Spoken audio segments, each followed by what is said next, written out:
is from the independent MHA from Mount Pearl-Southlands, Paul Lane. Paul, how are you today? I'm great, Tim. How about yourself? I'm okay. What's on your mind?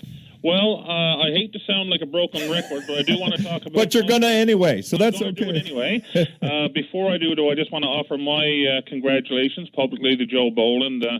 I know Joe from many years ago, and I've always found him to be a real stand-up guy, and I'm sure he's going to do a great job in moving the RNC forward in a positive manner. So hats off to Joe. Perfect. Congratulations, and certainly look forward to working with you as time goes on. Tim, as I said, at the risk of sounding like a broken record, I do want to raise the issue of Muskrat Falls and the need for an audit, to a forensic audit, and if not an inquiry, maybe both. We'll see, I guess. I've been at this now for over a year, and I guess became really concerned, I guess, with the way that the costs have ballooned out of control. And then, of course, we had revelations, allegations of conflict of interest that had come forward by a former chair of the Nalcor board, and of course, then we've had these other revelations that have come forward by this anonymous engineer who basically is alleging that numbers were falsified to achieve sanction. We've had the interim EY report, which has recently come out, which has basically said that, anybody who knew what they were doing would have realized that these numbers, were totally out of whack.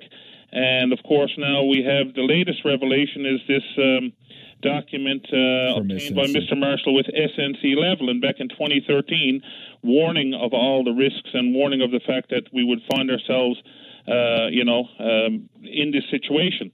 And so I guess, with all that in mind, there's so many questions that come to mind, even on this 2013 report. I mean, Mr. Marshall claims he was made aware of it a year ago. So, I mean, did he obtain the document a year ago? If he didn't obtain it a year ago, why didn't he? Did he share this verbal knowledge with our current Minister of Natural Resources? Did he share this current knowledge with our Premier? The Premier indicated that he only saw the document for the first time there about a week ago, but was he aware of it a year ago as Mr. Marshall was? Why wasn't it released to the public? Why did Mr. Martin, his predecessor, not accept this document? What was the former Premier, the former Minister of Natural Resources at the time aware of this? Why did they not release it? Let me stop you there. There's so many questions. I have a question for you, Paul, because you were in the PC caucus at the time when this was going on. So Absolutely. none of this was you guys were not made aware of this to the best of your knowledge on.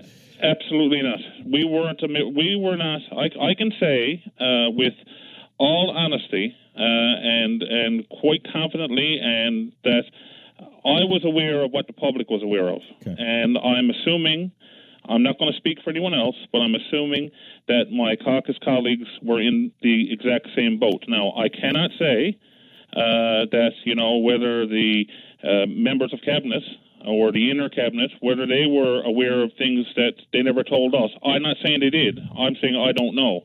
But I can only tell you that at the time that, we were given the same information, and we voted on this project in good faith, because we have to live here too. We have to pay bills here too. Our families to live here, based on a $6 billion price tag, based on the fact that I know in my case at the time prior to sanction that I went to the Nalcor AGM when the issue of the North Spur was raised. And Mr. Martin actually referred it to Mr. Bennett. Mr. Bennett stood up and said, we have a solution for the North Spur. We have the engineering, and it's included in the DG3 numbers for $6 billion. The issue was raised about methyl mercury. I asked about that, and I was told that, yes, this type of thing can cause issues with methyl mercury, but we have a plan in place to mitigate against that, and it will not be an issue. So since that, of course, time, we're now finding out that there could be a very significant risk with the North Spur, and that, that was said by the critics at the time, but was poo-pooed by Nalcor and the Department of Natural Resources, and now we're seeing these reports coming forward. I am very angry about this. I feel very, very betrayed about this, and I will continue to call for an audit on this so we can get to the bottom of who knew what, when, and to make sure that things have been done properly. And if they haven't, then somebody has to be held accountable for it. All right, we'll leave it there. The broken record, as you say, but an important record to be played. Thanks for your time today, Paul. Thank you, Tim. And before I go, I just want to very quickly say I just want to offer my public condolences to the family of my former council colleague, Bernice Miller.